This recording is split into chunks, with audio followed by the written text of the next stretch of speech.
Wala ngang pasok yung asawa ko ngayon kaya naman nag-decide kami na dito kami pumunta. Pinili nga naming pumunta dito sa Dover, Florida kung saan dito sa Three Sun Farm. At dito nga kami mag-strawberry picking mga kailyan at kita nyo naman ang lawak niyan sa isang partes pa lang yan. Ang pitasan nga ay dito sa kabilang banda at ayan, tignan nyo nga naman yung asawa ko mga kailyan, talagang malaking balde yung dinala niya. Actually, dalawa yan pero sabi ko ang dami naman pag dalawang balde.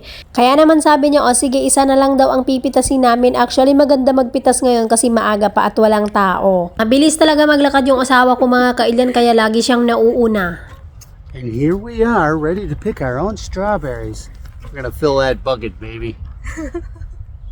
So, ayun na nga mga kailyan, mamimitas na tayo. Tara, samahan nyo kami. Sabi nga pala sa akin ng asawa ko mga kailyan, pangalawang beses pa lang daw niya itong mamitas. Sabi niya kasi nung first time daw niya is mga siguro 20 years ago na, tapos ang isang bucket nun na ganyan kalaking balde is $5 pa lang. Pero ngayon syempre, sa tagal na ng panahon ay $3 a pound. Kulang-kulang kalahating kilo ang 1 pound. Okay na rin yun kasi fresh. Mas okay na rin yung ganito, ikaw mismo yung pipita sa bibilhin mo. Kaya naman bago namin dinala yung balde namin dyan na wala pang laman ay kinilo na nila para alam nila yung ibabawas mamaya kapag may laman na. Usually daw ay hindi nila ginaganon lahat ng mga customer pero dahil kami kasi nga maraming kukunin at pupunuin naman namin sayang din naman kasi nga syempre pinuno namin yan.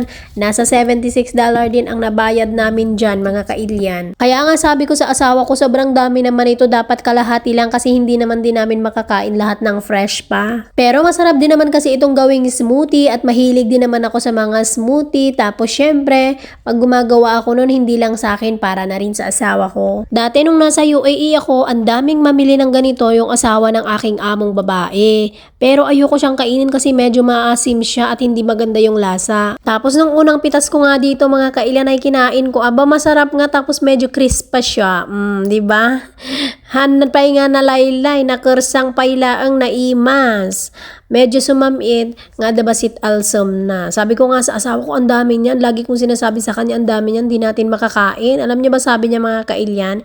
I-enjoy ko lang daw ang mamitas. Sabi niya sa akin, just enjoy picking. I'll pay for it. Huwag kang mag-alala sa bayad. Ako ang magbabayad, sabi niya. Hindi naman ako nag-alala sa bayad mga kailyan kasi lagi naman ako willing sa asawa ko na mag-share sa kanya kahit hindi niya sabihin. Pero alam niyo, sabi niya, first time mo itong gagawin kaya i-enjoy mo lang. First time ko nga naman mamitas ng strawberry mga kailyan kasi sa Pilipinas, makakapitas ka ng ganito doon, pupunta ka pa sa Baguio. Ang Baguio sa amin ay napakalayo din, mga ilang oras din. Tapos nagpaplano na siya mga kailyan, pagdating daw ng mga anak ko dito, dadalhin din daw namin sila dito, tapos sila naman daw yung mamimitas, tapos habang wala pa daw sila ay mag-isip-isip na daw ako ng mga pupuntahan pa namin para maisama namin sila at maipasyal. Nakailang beses kasi ako sabihin sa kanya, ang gaganda, tama na to kasi nga hindi natin makain. Sabi niya mga kailan, mamitas ka lang dyan. Sabi ko, mamitas ka lang, mag-enjoy ka, punuin natin to, sabi niya. Sabi niya kasi mga kailan, nandito na tayo, kaya punuin na natin ito kasi once a year lang naman ito. Maganda talaga mamitas ngayon mga kailan kasi hindi pa masyadong maaraw kasi maaga kaming pumunta dito.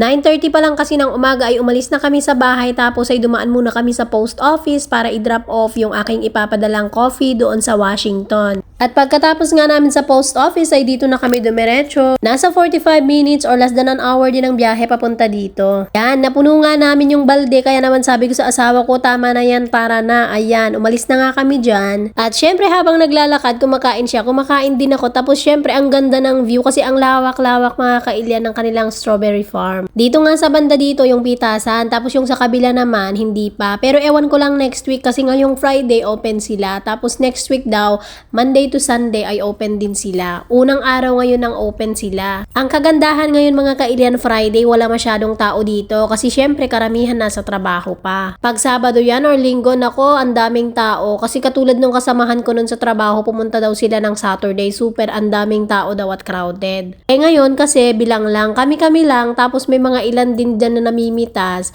Hindi nga namin pinuntahan doon sa pinakalikod, doon marami din. Sabi ko nga sa asawa ko, antayin mo ako kasi tutulungan kita pero lagi niyang sinasabi siya na lang daw. Wag ko na daw tulungan kasi mas mahirap daw kapag kaming dalawa ang hahawak sa balde. O siya, sige, sabi ko ikaw na nga.